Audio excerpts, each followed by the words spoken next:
The church is groaning. Could you hear it? I always get a little, I'm not sure exactly what word to say, disappointed when people say that faith and the church have nothing to do with life and try to block it out and to suggest that the church should just stick to itself and it really doesn't have anything to do with the way we live or with society or the big issues of society, that it doesn't make much of a difference. I always get a little disturbed. Maybe that's too strong, but it stirs up something in me, because if you read the scriptures carefully, it's revolutionary stuff. And when people have read the scriptures carefully and taken it seriously, societies and nations have been turned upside down. It's dangerous stuff. This is a representation of base communities. I don't know how many of you know about base communities in Latin America, but they are groups of believers that gather and read the scriptures. And they read the scriptures very carefully and take them very seriously. They take them to heart. It gave birth to liberation theology and the belief that Jesus was a revolutionary, which he was. And we struggle with that sometimes when we're comfortable. The idea that Jesus might and God might turn the world upside down. Our curriculum tells us that in Guatemala until the 1980s, it was illegal to read this song that Mary sang. It was considered too radical. The same was true in Argentina until the 1970s.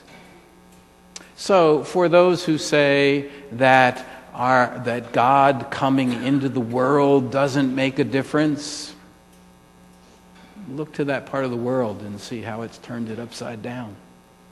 It's dangerous. The revolution in Poland had its roots in the Roman Catholic Church and an archbishop who became pope.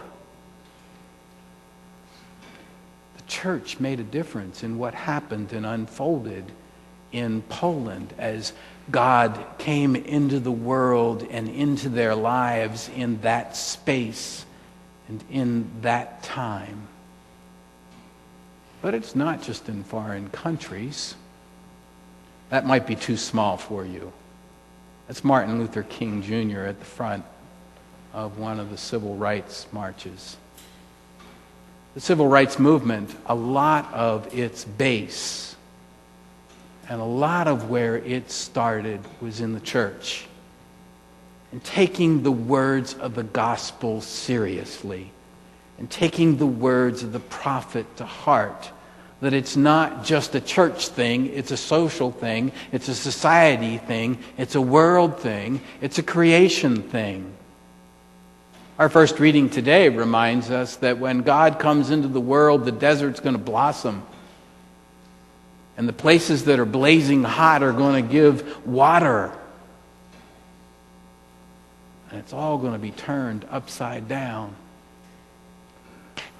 Our problem is, this is one representation of Mary. Our problem is that we tend to hear and think of Mary as a nice, mild, passive person. I'm not so sure. The song she sings is a pretty radical song. It's a pretty dangerous song. I mean, after all, if countries were outlawing it, I think that sounds like it's a pretty dangerous song to sing. And what Mary sings is not about her power, and so that's why the representations make sense on the one hand. It's about the power of God. And about the power of God when God comes into the world and sets things right.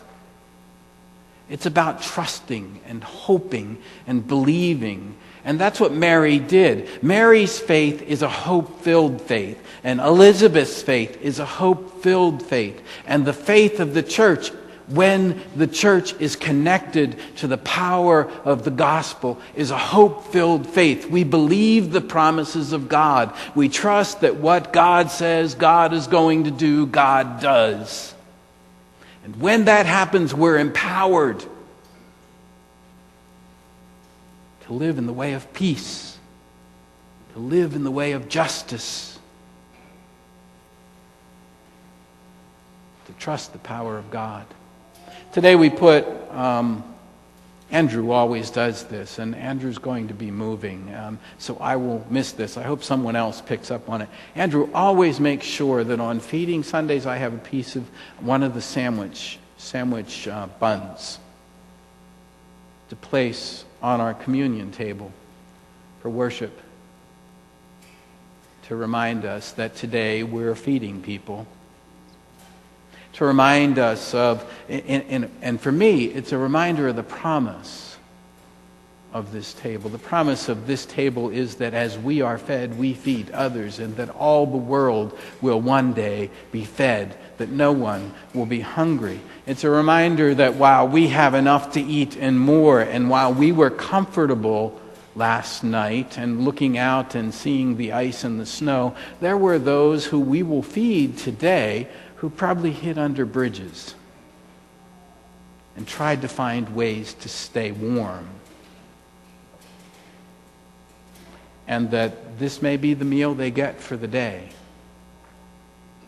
So we take hot chocolate down ahead, and then we take a lunch down.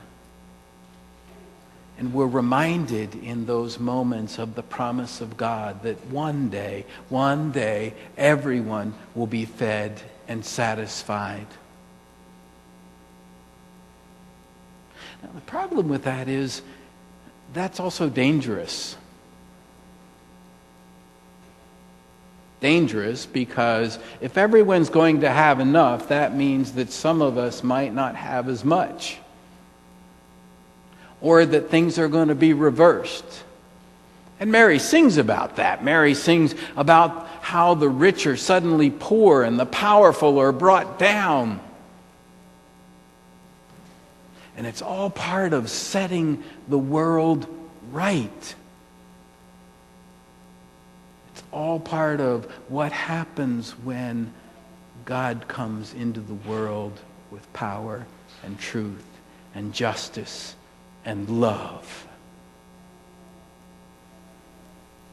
Love that is great enough to set things right.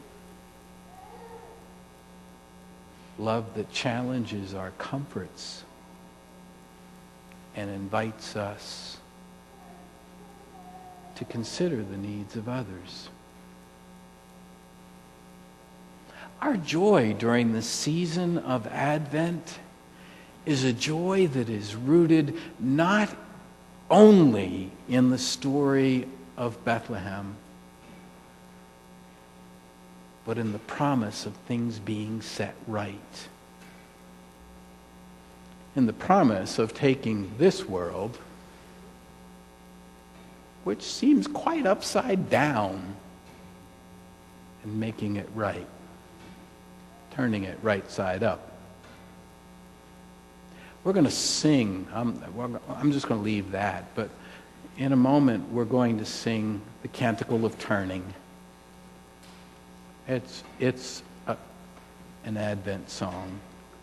It's a song of the world being turned right, of injustices being made just, of hatred being turned to love, of the hungry being fed. We're going to sing. And while we sing, our Sensational Sunday people are going to, would you say dance? Yes, they're going to dance in church. So we'll invite our Sensational Sunday folk to come forward, and they're going to dance the Canticle of Turning, and the rest of us are going to sing. And I don't know, they might invite us to do a little turning along the way too. We'll see.